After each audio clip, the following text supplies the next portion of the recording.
Guitar a Day, Volume 4.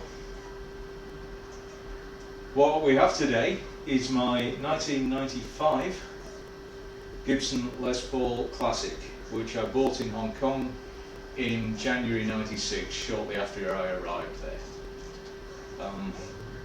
When I arrived in Hong Kong, I was like a kid in a candy store because two reasons. One, gear was so much cheaper than it was in the UK, literally 25 to 30% before you even started haggling. And secondly, for the first time in 5 years, I didn't have a spy smouldering in my ear about not buying any more guitars. So I went on a bit of a splurge. I also had a lot of disposable income for the first time in my life as well.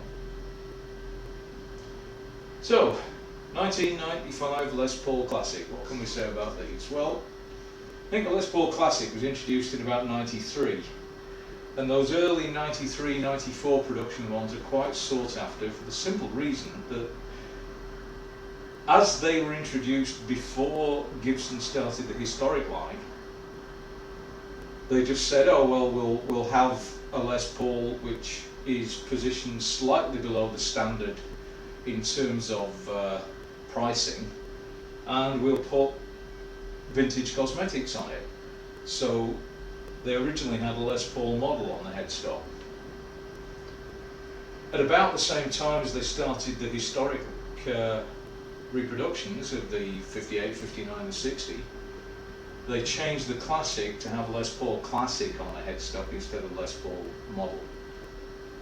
That is about the only change that was made at that time. You've still got the vintage style Plouston machine heads, you've still got the grey pearl inlays. Sometime later on in the 90s they changed these to a horrible radioactive slimy green colour, these inlays, supposedly in an attempt to make them look more vintage, but actually it was to make them look uglier, so people who really wanted vintage cosmetics went out and bought a historic for about 3 times the price. It originally came with a pair of pretty high output ceramic humbuckers, which were to my tastes at the time, but after 3 or 4 years I swapped them out, and this guitar now has Simo Duncan 59 in the neck and a Rio Grande barbecue in the bridge. Simo Duncan 59 is pretty much their take on a Gibson Path, and the Rio Grande barbecue is essentially a slightly higher output take on the Path.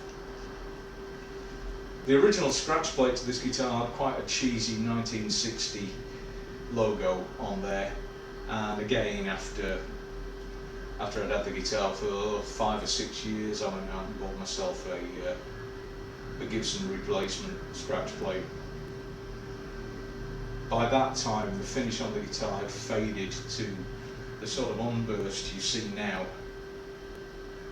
It was originally a honeyburst, and there was a very much darker sunburst area around the outside, but as a result of it having lived on stands in fairly high ultraviolet environments for the last 20 years, it's faded now to what you see. There is a little bit of flame in the top. It's a plain top, but from certain angles it does look quite flamey. I mean, as I'm looking down on it now, there's quite a bit of flame, but you can't see it from that angle. It's only if the light catches it in the right places.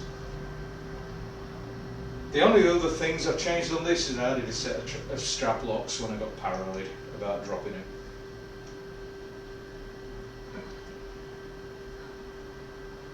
Other things that have happened to it over the years, well, the binding's cracked in a few places, again as a result of the environment it's been kept in. This constant high humidity and high temperature that you get here in Malaysia is not that kind on guitars. Also the high UV that you get kicking around also causes this binding to yellow and crack a bit. So what does it sound like? Well, again through my Tone OTS 20 mini amp set to clean. This is the neck pickup. Just play a couple of chords.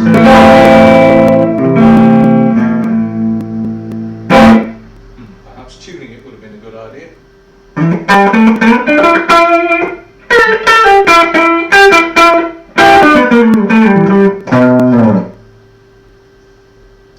Fairly standard Les Paul fare.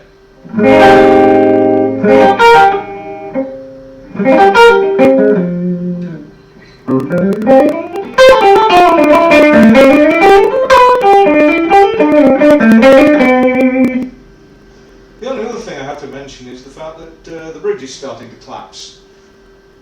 It's a very, very common Les Paulitis thing to happen, so after years and years of string tension, the bridge is starting to cave in. So the action's getting a bit low and rattly in these middle two strings. I have to do something about that at some point. It's still playable, but the middle two strings are getting a bit rattly. And if I bring the action up, it's not going to be as playable on the other four. Yeah, one other incident that happened to this guitar over the years. It had a slight accident with a falling computer chair. And the bridge got snapped off. So the original threaded bridge posts were made of brass, and they just went when the chair hit the guitar. So it ended up with the bridge lying flat on the body. And a local guitar repair guy replaced them with a couple of threaded stainless steel posts, which is a common mod for improving tone and sustain, I later found out. Middle pickup. A little bit brighter. Bridge pickup. You can hear that hotter, barkier Rio Grande.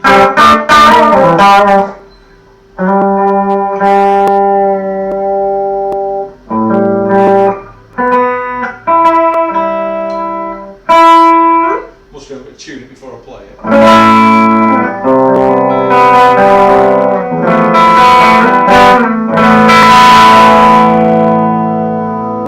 Let's hit it with a bit of dirt.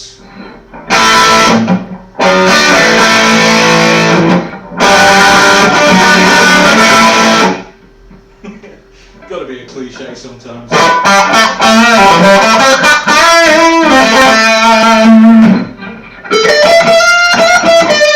Stop it, you old hack. Okay, so anyhow.